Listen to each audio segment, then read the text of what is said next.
કેમ છો વિદ્યાર્થી મિત્રો? મજામાં? ધોરણ 10 વિષય વિજ્ઞાન પ્રકરણ નંબર 1 રાસાયણિક પ્રક્રિયાઓ અને સમીકરણો.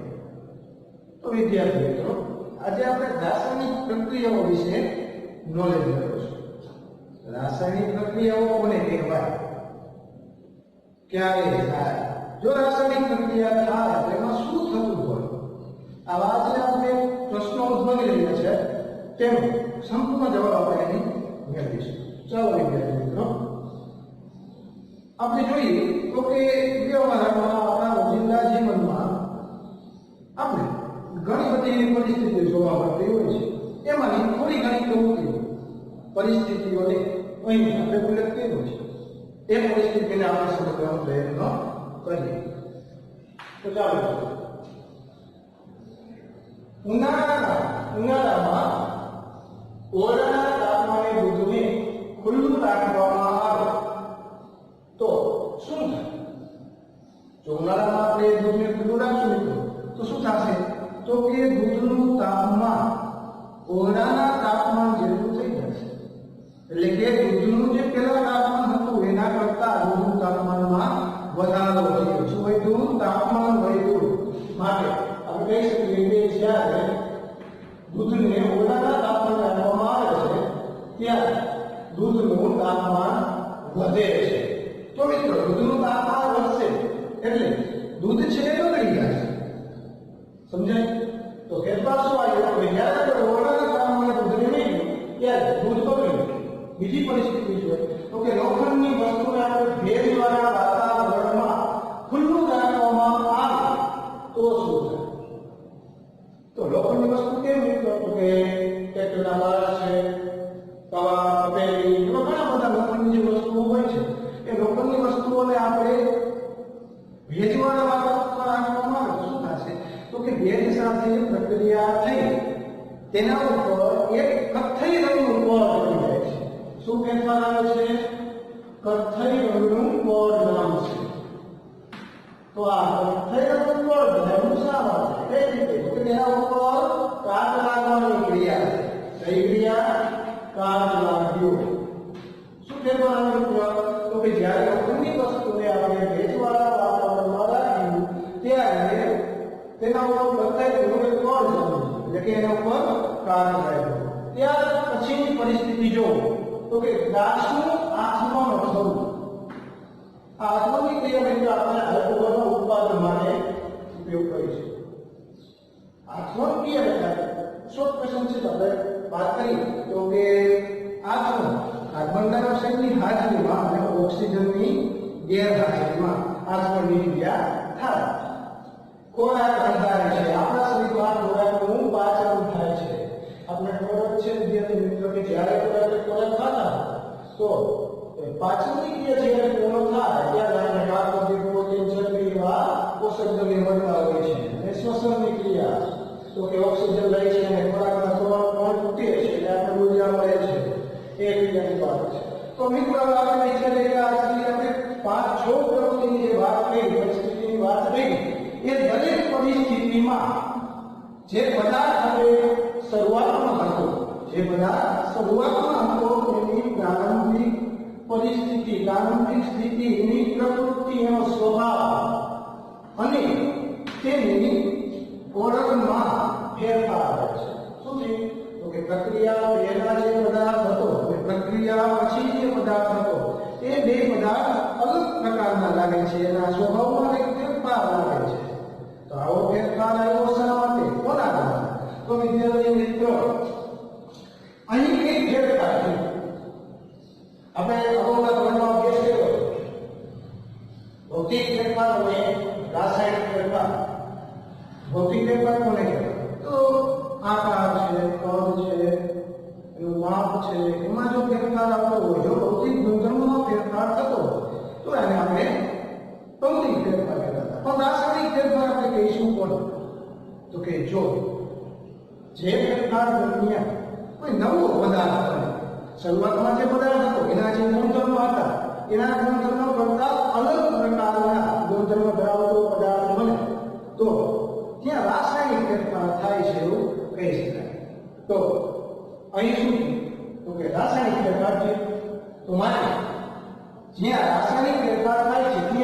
કહી શકીએ કે એ રાસાયણિક પ્રક્રિયા છે. સમજાય? ત્યાર પછી રાસાયણિક પ્રક્રિયા વિશે આપણે સમજી લીધું. હજુ સ્પષ્ટતાથી આપણે સમજવું હોય કે રાસાયણિક પ્રક્રિયા જ થઈ એ કેવી રીતે સમજવું? એક જગ્યાએ આપણે કહી શકીએ કે રાસાયણિક પ્રક્રિયા છે, તો એના માટે આપણે બે ત્રણ પ્રવૃત્તિ જોઈએ. પ્રવૃત્તિ કે મેગ્નેશિયમની પટ્ટીને આપણે એવા છે મેગ્નેશિયમની પટ્ટીને આપણે બરોબર કાગળ પેપર વડે સાફ કરીશું. તો સાફ કરવાનું કારણ શું વિદ્યાર્થી મિત્રો? તો કે જે મેગ્નેશિયમ ધાતુની પટ્ટી છે આમ તો વાતાવરણમાં ખુલ્લી હોય એટલે એના માટે એના ઉપર એક મેગ્નેશિયમ ઓક્સાઇડનું બળ જમાવી ગયું છે. માટે જો આપણે કાગળ પેપર વડે બરોબર સાફ કરીએ મેગ્નેશિયમ ઓક્સાઇડ જે પદાર્થ તૂટી ગયો છે, આ પ્રકારનો જે પદાર્થ છે એ પદાર્થ ઉખડી જશે અને આપણે શુદ્ધ એવી મેગ્નેશિયમ ધાતુની પટ્ટી મળશે. તો મેગ્નેશિયમ ધાતુની પટ્ટીને આપણે કાગળ પેપર વડે શુદ્ધ કરી ત્યાર શું કરવાનું છે? તો કે ચીટીયા વડે પકડવાનું છે અને બર્નર ઉપર આપણે મેગ્નેશિયમની પટ્ટી સળગાવી છે. રીત સમજાવવાની મિત્રો, મેગ્નેશિયમની પટ્ટી લીધી, કાગળ પેપર પર સાફ કરી અને બર્નરની જ્યોત ઉપર આપણે સળગાવી. શું થશે? એના અવલોકન શું હશે?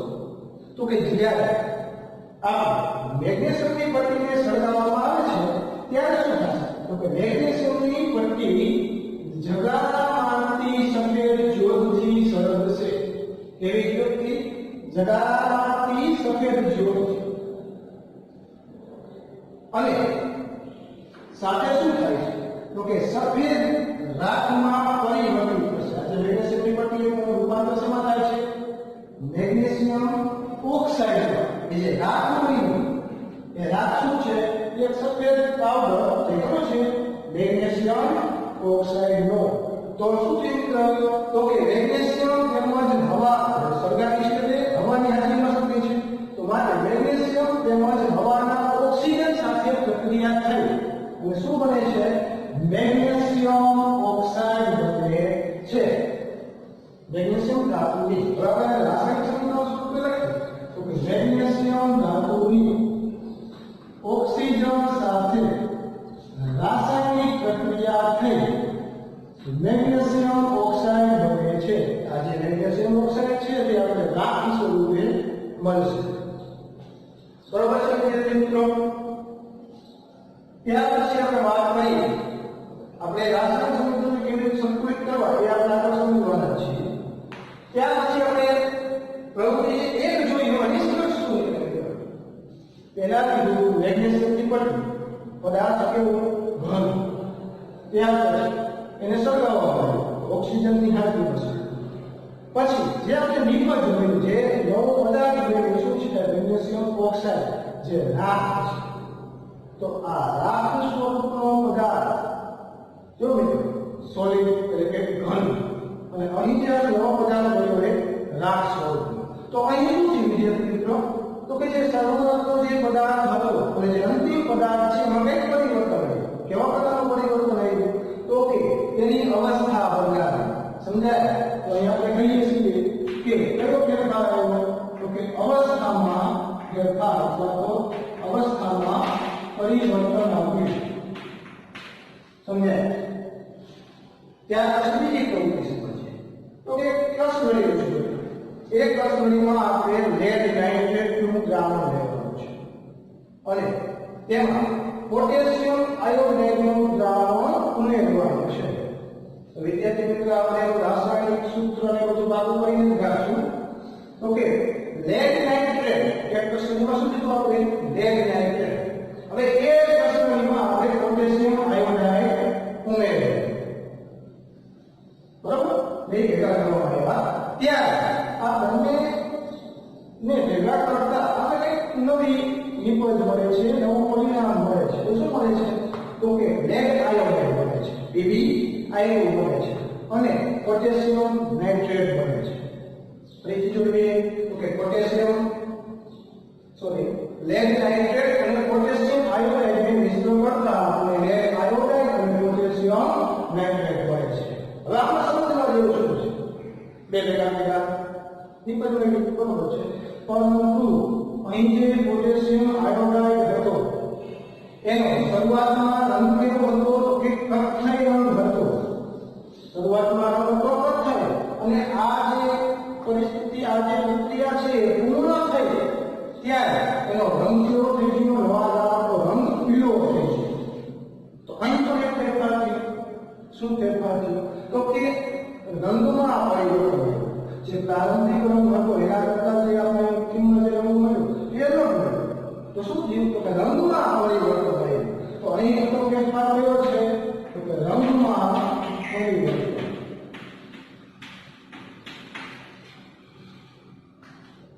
સમજાય? આપણે બે પરિવર્તન જોયું. પ્રવૃત્તિ 1 માં અવસ્થાનું પરિવર્તન, પ્રવૃત્તિ 2 માં રંગમાં પરિવર્તન. ત્યાર પછી આપણે જોઈએ પ્રવૃત્તિ નંબર 3 કે એક કોનિકલ ફ્લાસ્કમાં શું કરવાનું છે? એક કોનિકલ ફ્લાસ્ક આપણે લઈશું. એક કોનિકલ ફ્લાસ્કમાં શરૂઆતમાં આપણે ઝીંકના દાણા લેવાના છે.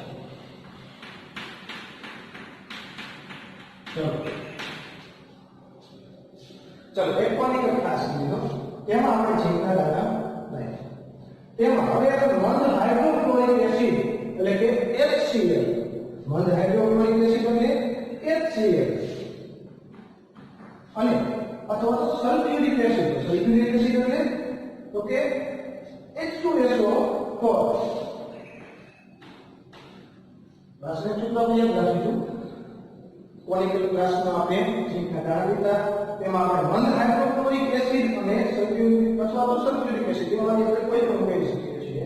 તો કે આપણે કોનિકલ ફ્લાસ્કમાં સર્વપ્રથમ તો આપણે શું કર્યું તો કે એમાં આપણે ઝીંકના દાણા નાખ્યા. ત્યાર પછી એમાં આપણે સલ્ફ્યુરિક એસિડ ઉમેરીએ છીએ. ચલો આપણે એમાં ઉમેરી દઈએ સલ્ફ્યુરિક એસિડ. ઓકે, તો હવે શું થાય છે? પ્રક્રિયા કરવાનું છે તો કે ઝીંક અને H2SO4 એ બંને વચ્ચે પ્રક્રિયા થઈ આપણે કંઈક ફેરફાર જોવા પડશે. તો ચાલો આપણે અવલોકન નોંધીએ. તો કે આવી રીતે આપણે જો ફ્લાસ્કને નિહાળતા રહ્યા તો આપણે ઝીંક ધાતુની આસપાસ વાયુના પરપોટા જોવા મળશે. શું જોવા મળશે? કે જે ઝીંક આપણે નાખ્યું છે દાણાદાર ઝીંક, એ ઝીંકના ઉપરના સ્તરે આપણે વાયુના પરપોટા જોવા મળશે. શું જોવા મળશે?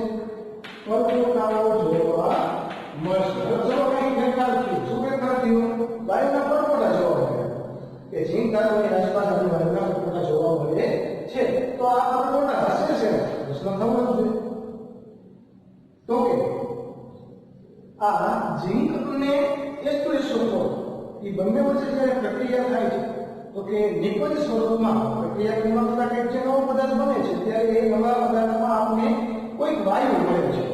તો આપણે આ વાયુને ચકાસવું છે. તો કે આ વાયુને ચકાસવું કેવી રીતે કરશું? તો ચલો કે અહીં પ્રક્રિયા થતા હવે જે આ વાયુ છે એ ઉપરની તરફ આવશે. તો અહીં આપણે સળગતી અગરબત્તી રાખશું. સળગતી અગરબત્તી રાખવાથી શું થશે? તો કે જ્યારે વાયુ બહાર આવે છે એ વાયુ જ્યારે અગરબત્તીના સંપર્કમાં આવશે ત્યારે તડતડ આપણે અવાજ આવશે. કેમ? કેમ કે તે હાઇડ્રોજન વાયુ છે. આપણે જાણીએ છીએ કે હાઇડ્રોજન વાયુ છે એ પોતે પણ સળગે છે અને બીજાને પણ સળગાવે છે. પોતે ધડાકા સાથે સળગે છે. અહીં આપણે હાઇડ્રોજન વાયુ ઓછું ઉત્પન્ન થાય છે એટલે સામાન્ય અવાજ. તો મિત્રો આપણે આ રીતે ખબર પડી જાય કે હાઇડ્રોજન વાયુ છે. તો અહીં નીકળતો વાયુ કયો હશે? હાઇડ્રોજન. ઓકે, ત્યાર પછી હવે આ જે બીજો આપણે કોનિકલ ફ્લાસ્ક છે આપણે તેને સ્પર્શ કરીશું. તો સ્પર્શ કરતા શું અનુભવ થાય છે?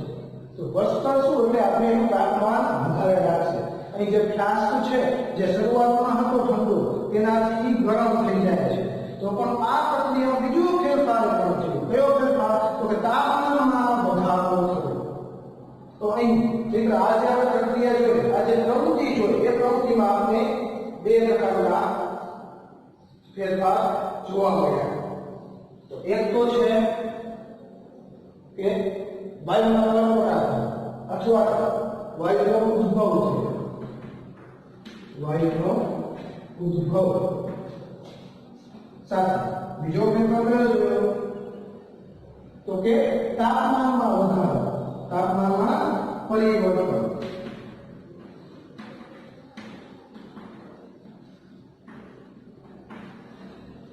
સમજાય? ત્રણ પ્રવૃત્તિઓ છે. આ ત્રણ પ્રવૃત્તિમાં આપણે કંઈક ને કંઈક પરિવર્તન જોઈએ. તો આ પરિવર્તન છે એ રાસાયણિક ફેરફાર દર્શાવે છે. તો હવે વાત કરીએ કે રાસાયણિક પ્રક્રિયા હોય એમાં આવા ફેરફાર આપણે જોવા મળે. રાસાયણિક દરમિયાન કેવા ફેરફાર જોવા મળે એમાં જો ક્વેશ્ચન આવી શકે તો કે રાસાયણિક પ્રક્રિયા દરમિયાન તો એક તો કે અવસ્થામાં પરિવર્તન આવવું, બીજો છે તાપમાનમાં પરિવર્તન આવવું, વાયુનો ઉદ્ભવ થવો અને રંગમાં પરિવર્તન આવવું. ફરીથી એક આછી ઝલક આપણે જોઈ લઈએ. સર્વપ્રથમ આપણે અમુક પરિસ્થિતિઓ જોઈ, જે પરિસ્થિતિને નંતરિક આપણે અલગ પદાર્થ મળતો અને એના ઉપરથી આપણે કીધું કે નહીં એક રાસાયણિક ફેરફાર થાય છે જેના દ્વારા કંઈક આપણે અલગ ગુણધર્મ ધરાવતો પદાર્થ મળે છે.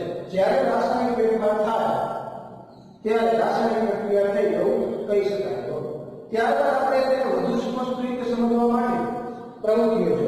એમાંથી પહેલી પ્રવૃત્તિ હતી જે મેગ્નેશિયમની પટ્ટીને આપણે પ્રકાશ સાફ કરી અને ત્યારબાદ આપણે બંધનની જોડથી તેને સળગાવ્યું. ત્યારે શું થયું કે જે મેગ્નેશિયમની પટ્ટી છે એ સફેદ તેજસ્વી રંગથી સળગે છે.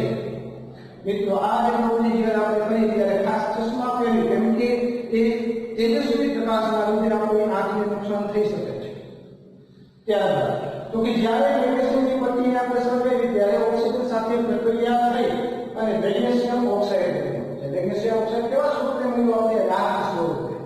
તો અહીં આપણે એક પરિવર્તન જોયું કે જ્યારે મેગ્નેશિયમ લીધું હતું શરૂઆતમાં ત્યારે તે ઘન અવસ્થામાં હતું, જ્યારે પ્રક્રિયા પૂર્ણ થઈ ત્યારે આપણે તેને રાખ સ્વરૂપે મળ્યું. તો આ પહેલા પ્રક્રિયામાં આપણે અવસ્થામાં પરિવર્તન જોયું. ત્યારબાદ જોઈશું આપણે બીજી જે પ્રવૃત્તિ હતી એમાં બીજી પ્રવૃત્તિમાં આપણે પ્રશ્નો લઈ એમાં લેડ નાઇટ્રેટ અને પોટેશિયમ આયોડાઇડ ને મિશ્ર કરવામાં આવ્યું. ત્યારે પ્રક્રિયા થઈ પોટેશિયમ આયોડાઇડ અને લેડ આયોડાઇડ અને પોટેશિયમ નાઇટ્રેટ બને છે. સાથે એક ફેરફાર જોવા મળ્યો કે શરૂઆતમાં જે પોટેશિયમ આયોડાઇડ દ્રાવણ તે કથ્થઈ રંગનું હતું અને પ્રક્રિયામાં તેનો રંગ પીળો થઈ જાય છે. તો કઈ બીજી પ્રવૃત્તિ ઉપરથી આપણે એ સમજ્યા કે પ્રક્રિયા દરમિયાન રંગમાં ફેરફાર આવે છે, રંગમાં પરિવર્તન આવ્યું છે. બરાબર. તો કે બીજું પરિવર્તન જોયું. ત્યારબાદ પ્રવૃત્તિ નંબર 3 કે જેમાં આપણે ઇકોનોમિકલ ક્લાસમાં જીવના દળાની દ્વારા આવે તેમાં આપણે હાઇડ્રોક્લોરિક એસિડ ઉમેર્યું હતું. હાઇડ્રોક્લોરિક એસિડ ઉમેરતા રાસાયણિક પ્રક્રિયા થઈ હાઇડ્રોજન વાયુ બનતો હતો. તો તેને આપણે રાસાયણિક સમીકરણ સ્વરૂપે પણ લખી શકીએ કે ઝિંક ધાતુની સલ્ફ્યુરિક એસિડ સાથે પ્રક્રિયા કરતા ZnSO4 H2 હાઇડ્રોજન વાયુ મુક્ત થતો હતો, જેની આપણે અગરબત્તી દ્વારા ચકાસણી કરી હતી. તો આ ત્રણ ત્રીજી જે પ્રવૃત્તિ હતી એમાં આપણે બે પ્રકારના ફેરફાર જોયા: વાયુનો ઉદ્ભવ અને તાપમાનમાં ફેરફાર. તો ક્લાસને આપણે સ્પષ્ટ કરતા આપણે તાપમાનમાં વધારો થાય છે, આથી તે તાપમાનમાં પણ ફેરફાર થાય છે. આથી આપણે કહી શકીએ કે કોઈ પણ રાસાયણિક પ્રક્રિયા દરમિયાન અવસ્થામાં પરિવર્તન, તાપમાનમાં પરિવર્તન, વાયુનો ઉદ્ભવ થવો અથવા તો રંગમાં પરિવર્તન આવવું, આવા પ્રકારના એમાં પરિવર્તનો જોવા મળે છે.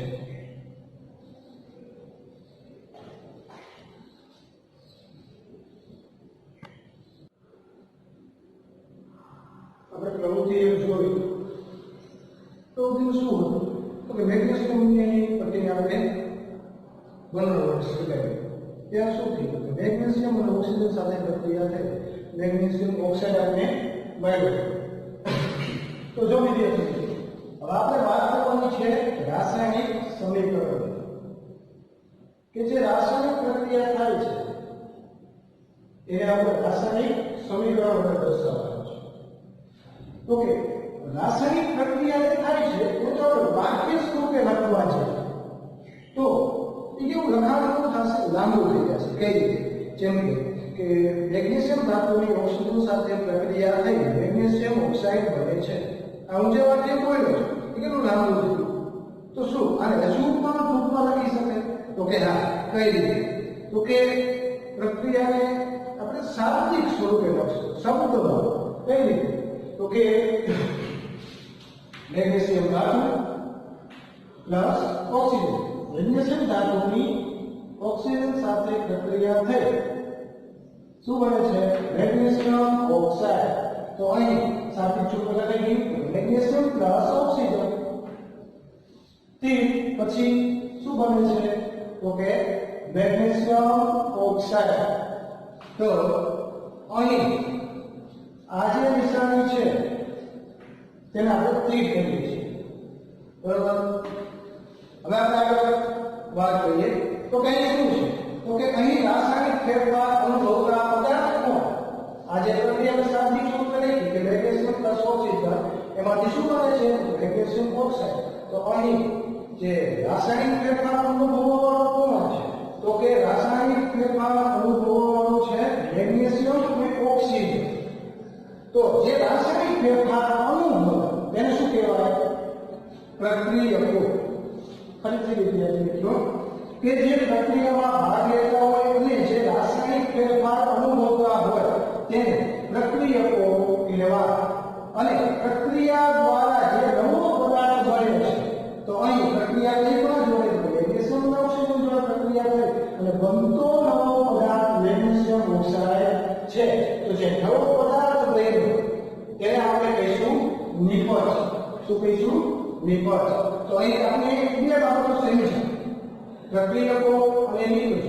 તો કે પ્રક્રિયામાં જે રાસાયણિક ફેરફાર છે અનુભવતા હોય એને કહેવાય પ્રક્રિયકો, અને રાસાયણિક પ્રક્રિયા દ્વારા જે નવો પદાર્થ બને છે તેને કહેવાય નિપજ. ત્યાર પછી વાત કરી કે આપણે જે શાબ્દિક સમીકરણ દર્શાવ્યું છે એ શાબ્દિક સમીકરણમાં પ્રક્રિયકો પછી એક તીરની નિશાની દર્શાવવામાં આવે છે. જેની નિશાની તીરની નિશાની દર્શાવવામાં આવે છે. જે શું દર્શાવે છે? આવું જે આપણે તીર દર્શાવ્યું છે એ શું દર્શાવે છે? તો કે મેગ્નેશિયમ અને ઓક્સિજનનું સંયોજન બે ભેગા થતા બે વચ્ચે પ્રક્રિયા થતા તેમાંથી મેગ્નેશિયમ ઓક્સાઇડ બને છે એવું દર્શાવે છે. તો કે શાબ્દિક સમીકરણમાં પ્રક્રિયકો અને નિપજો વચ્ચે તીરની નિશાની એ નિપજોમાં રૂપાંતર દર્શાવે છે. શું દર્શાવે છે મિત્રો? તો કે પ્રક્રિયકોમાંથી નિપજ બને છે એવું દર્શાવે છે. ત્યાર પછી તીરનો જે અંતર ભાગ છે, જે અહીં આપણે અણુવાનો ભાગ કર્યો એ બાજુ શું હશે? નિપજ હશે. અને તીરની ડાબી બાજુ શું હશે? પ્રક્રિયકો હશે. બરાબર વિદ્યાર્થી? તો કે પ્રક્રિયકોને શાબ્દિક સમીકરણમાં ડાબી તરફ પ્લસ ચિહ્ન લખાય છે. જો એક પ્રક્રિયકો છે મિત્રો એક કરતા વધુ હોય તો કે ત્યારે જે બંને પ્રક્રિયકો છે, જેમ કે અહીં બે પ્રક્રિયકો છે મેગ્નેશિયમ અને ઓક્સિજન, તો બે છે તો બેની વચ્ચે આપણે પ્લસની નિશાની દર્શાવીશું. જો આપણે જોઈ શકીએ છીએ કે અહીં આપણે પ્લસની નિશાની દર્શાવેલી છે. ત્યાર પછી કેવી રીતે? જો નિપજમાં પણ એક કરતા વધુ નિપજ બનતી એક કરતા વધુ હોય તો અહીં પ્રક્રિયકોની જેમ જ નિપજો વચ્ચે પણ પ્લસની નિશાની આપણે દર્શાવીશું. હવે તીરનો જે અંતર ભાગ છે તે નિપજ તરફ હોય. જે શું દર્શાવે છે? નિપજની દિશા બતાવે છે. તો અહીં આપણે શાબ્દિક સમીકરણ વિશે વાત કરી તો મિત્રો જો હજુ પણ આપણે આ શાબ્દિક સમીકરણને સંક્ષિપ્તમાં રૂપમાં દર્શાવવું હોય તો શું દર્શાવી શકીએ? તો કે આ વિદ્યાર્થી મિત્રો દર્શાવી શકીએ. કઈ રીતે? તો કે જે આપણે શાબ્દિક સમીકરણમાં શબ્દનો ઉપયોગ કરતા હતા, જેમ કે મેગ્નેશિયમ પ્લસ ઓક્સિજન, તો એ શબ્દની જગ્યાએ આપણે એની સંજ્ઞાનો ઉપયોગ કરીશું. તો એ શું કરવાનું છે? શબ્દોની જગ્યાએ રાસાયણિક સંજ્ઞા અથવા સૂત્રનો ઉપયોગ કરીશું. તો અહીં જે પ્રક્રિયા થઈ મેગ્નેશિયમ પ્લસ ઓક્સિજન, તો મેગ્નેશિયમ આપણે સંજ્ઞા સૂત્ર છે Mg, પછી ઓક્સિજન છે તો આપણે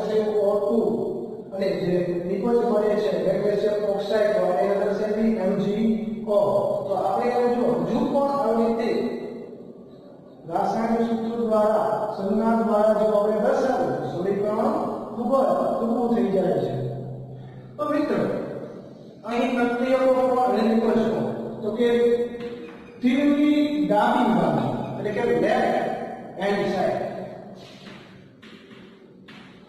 તીરની ડાબી બાજુ જે હોય શું કહેવાય પ્રક્રિયક. લેફ્ટ સાઈડ થોડો પ્રક્રિયક હશે અને જમણી બાજુ એટલે કે રાઈટ હેન્ડ સાઈડ શું હશે? જમણી બાજુ શું હશે? નિપજ.